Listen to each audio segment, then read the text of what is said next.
Milenio Televisión presenta.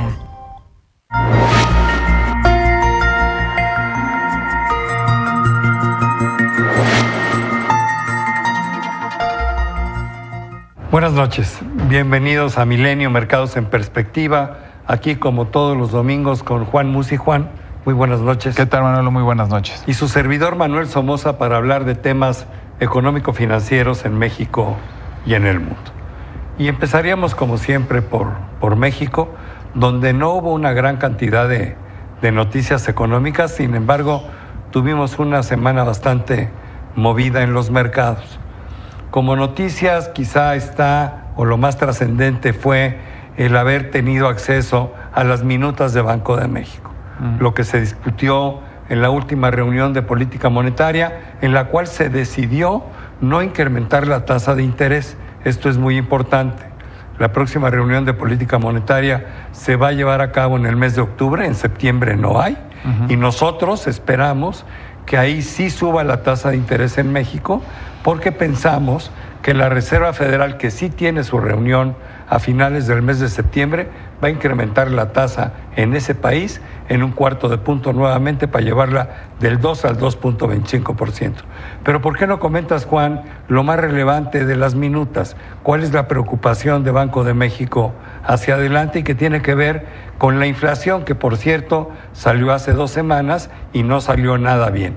La semana entrante tendremos, la semana que comienza mañana, tendremos la nueva inflación de la primera quincena del mes de agosto. Sí, el jueves de la semana Vamos a ver próxima. Cómo viene, pero bueno, adelante. Pues mira, la verdad es que sí, en el comunicado o en las minutas, como bien dices, de Banco de México, hay una preocupación por la política que pueda surgir a partir de la nueva determinación. Y ya hablando concretamente de la minuta de la nueva administración, o sea, refiere a preocupaciones por la nueva administración, evidentemente por la nueva administración pública federal, y te habla de preocupaciones por los salarios mínimos, cuál sea la política para determinarlo, ¿no? Evidentemente en el mandato de Banco de México, pues el sueldo mínimo tiene un impacto muy trascendente sobre la inflación, y cuando hablo del mandato de Banco de México, pues es único, es enfocado hacia buscar controlar la inflación. Sí, mantenerla en un rango del 3% más menos 1%. Así es, ya ves que hay bancos que tienen mandatos dobles, ¿no? Sí. Inflación y crecimiento. En el caso de nuestro banco es inflación. Única. Entonces refiere a esta preocupación por el tema de la determinación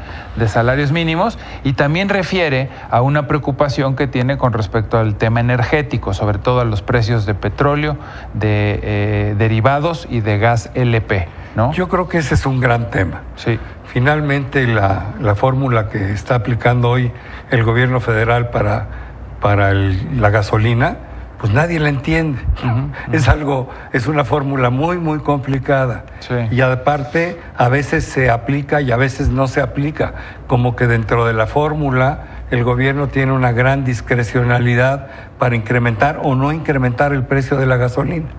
Por ejemplo, yo creo que ahora el gobierno trae un retraso en el precio de la gasolina en virtud de los incrementos que ha habido en el precio del petróleo, ¿no? Por supuesto. Y esto de alguna manera se va a tener que transparentar, y si no se hace, lo que va a seguir es lesionando las finanzas públicas, porque el impuesto especial con el que contribuyen las gasolinas, pues no se va a dar en los montos que se esperaba que se estuviera dando, ¿no? Entonces, ese es un gran tema. Me di a la tarea, como curiosidad, de ver cuando se implementó el gasolinazo, el famoso impuesto sobre los precios de la gasolina. Este IEPS era de 6 pesos con 50 centavos. ¿Te acuerdas? Cuando empezó, sí, claro, en enero del 2016.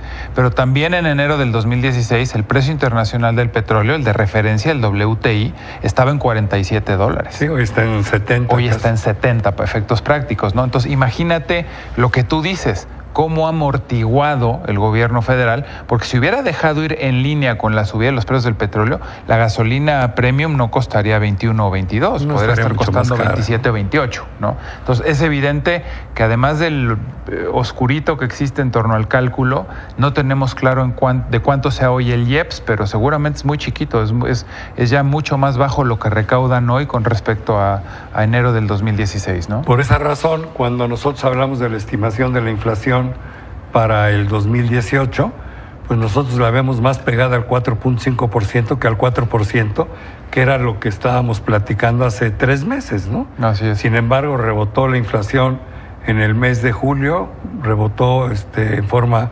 importante, últimos 12 meses, el último dato que tenemos ya está en 4.81, pues vamos a ver la inflación este año, yo creo que más cerca del 4.5, medida enero-diciembre, que del 4% que era pues el objetivo que tenía el propio Banco Central. ¿Qué tanto habrán aguantado el no seguir subiendo en línea los precios de la gasolina por las elecciones? Porque era un año electoral, seguramente algo.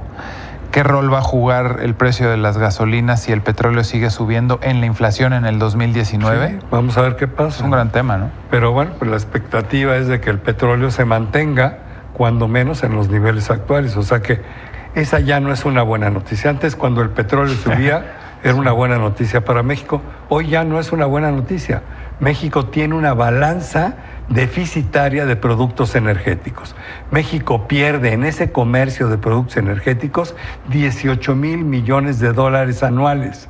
Entonces, sube el petróleo, vende más caro Pemex, se beneficia que Pemex, sin embargo, en la balanza de pagos, bueno, pues nos juega en contra porque la importación de gasolina pues sube en mayor proporción, ¿no? O sea, entonces, es más lo que importamos de gasolina, claro, que lo que vendemos de crudo. Estamos atrapados. Sí, lo que México necesita es producir más crudo, más petróleo, y para eso se hizo la reforma energética, ¿no? Así es. O sea que ojalá y esta se mantenga tal y como la teníamos pensada. Bueno, pero hablando también de México, el viernes tuvimos la oportunidad de ver una comunicación que hizo el presidente electo, López Obrador, en relación al nuevo aeropuerto de la Ciudad de México. Y a mí, te voy a ser franco, no me parece que esa decisión tenga que ser una especie de plebiscito, ¿no? No. Creo que se está manejando en forma demasiado tortuosa. Sería un error, creo yo, el cancelar el nuevo aeropuerto. Es un polo de desarrollo. Estoy consciente que cuesta más. También el aeropuerto nuevo, entre comillas, de Hong Kong se hizo sobre el océano, costó mucho más, pero le dio un valor brutal a toda la isla, ¿no? Así es. Entonces, bueno, en México sí, claro que va a costar más porque está encima del lago de Texcoco, pero va a beneficiar enormemente una de las zonas más pobres de la Ciudad de México y del Estado de México, ¿no? Yo creo que no hay nada que consultar. Un polo de desarrollo que va a generar 400 y pico mil empleos, que es lo que necesitamos, lo que necesita no solo la ciudad, lo que necesita el país. El país. Y aparte, el aeropuerto es necesario no tanto para la Ciudad de México como para México en su conjunto, porque es el punto de entrada de toda la navegación internacional. Lo mencionó, ¿no? Incluso Entonces, el licenciado Espriu como un hub, ¿no? Un hub de Latinoamérica. Así es. Si se hace el nuevo aeropuerto. Sería importantísimo, ¿no? Ahora también tienen un dictamen del MIT, que es una de las universidades más importantes del mundo, diciendo que no funciona el tener Santa Lucía y el aeropuerto Benito Juárez. Caramba, van a pedir otra. Están como los recién casados que van a buscar al cura que los deje tomar pastillas anticonceptivas, ¿no? Bueno, pues sí lo van a encontrar. Es que dijo que MIT dice eso, pero hay un grupo de científicos o de investigadores chilenos que les dijo que sí era viable. Entonces le están dando quizás más peso a lo que dijeron los chilenos que a lo que dice seguramente MIT. Los chilenos tienen gran experiencia en materia aeronáutica. No, yo me quedé bien preocupado porque dieron 3 datos que son contundentes. Por un lado esto, la inviabilidad del espacio aéreo que dice MIT.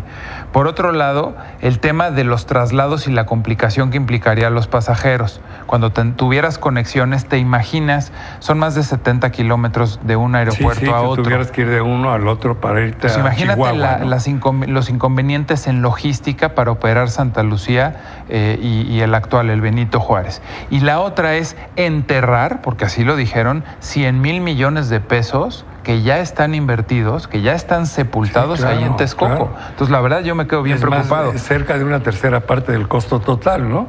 Es absurdo. Pero y lo que tú dijiste, vamos a esperar. ¿A quién le van a preguntar? ¿Es un tema de plebiscito? ¿Somos ahora todos expertos en aeronáutica? ¿O como pasajeros le van a preguntar a millones de mexicanos que no viajan? Sí, yo creo que el gobierno tiene la capacidad técnica y puede ayudarse de quien quiera, pero ellos son los que tienen. Además, habría que preguntarnos es también. Es el que tiene que tomar la decisión. Oye, ¿lo de Santa Lucía es una base militar?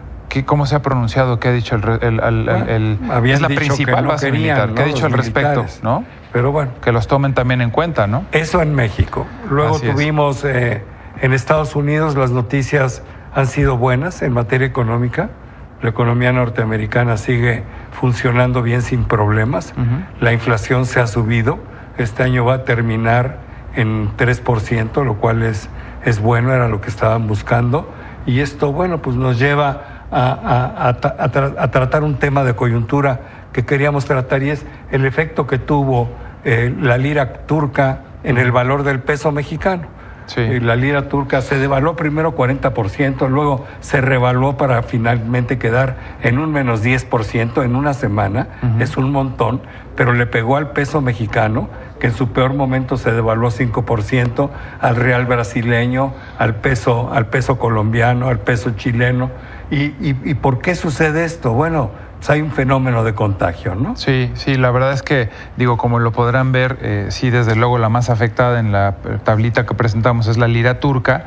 En segundo lugar estuvo el peso colombiano y el real brasileño, y hasta tercer lugar, en cuarto lugar el peso mexicano, ¿no? El contagio de las economías emergentes obedece fundamentalmente a que cuando estos eventos se están dando, los inversionistas y los grandes portafolios de inversión, fondos de pensiones, etcétera, buscan refugiarse en economías más sólidas y en monedas más duras. Los fondos de inversión se salen del país que tienen problemas, pero no solo se salen del país con problemas, se salen de mercados emergentes buscando un refugio en el dólar, en el yen y en el euro. Sí. Y eso es lo que afectó el valor. Con mucha frustración moneda. En la semana la gente nos preguntaba, ¿no? Bueno, ¿y qué tenemos nosotros que ver con Turquía? Honestamente nada, no hay deuda mexicana ni hay pasivos. Quizá el euro es el que más tendría que ver, porque los bancos europeos son los que han estado financiando la deuda turca, que es un problema más de una deuda corporativa que de una deuda de carácter soberano. Pero la verdad, yo creo que esto es temporal. Se va a tardar en solucionar el problema de Turquía, porque además tiene un tinte político, porque Donald Trump está insistiendo en que liberen a un pastor que tienen detenido por X razones. Pues, ¿no? Supuestamente porque tuvo que ver con el golpe de Estado de hace un par de años. ¿No? Mezcla unas cosas por otras, pero yo creo que lo que se vivió es temporal. Y interesante que Qatar entró al quite, ¿no? Pues sí. Me da pena decir que en el tema fundamental del Telecán seguimos con el ya merito, ¿no? Y en el ya merito yo creo que no vamos a firmar este año ningún Telecán. Yo creo que no pronto. Pero bueno, vamos a seguir platicando de esto el domingo entrante con ustedes. Gracias, Juan. Gracias, como siempre. Pero sobre todo, gracias a ustedes por estar aquí con nosotros en Milenio Mercados en Perspectiva.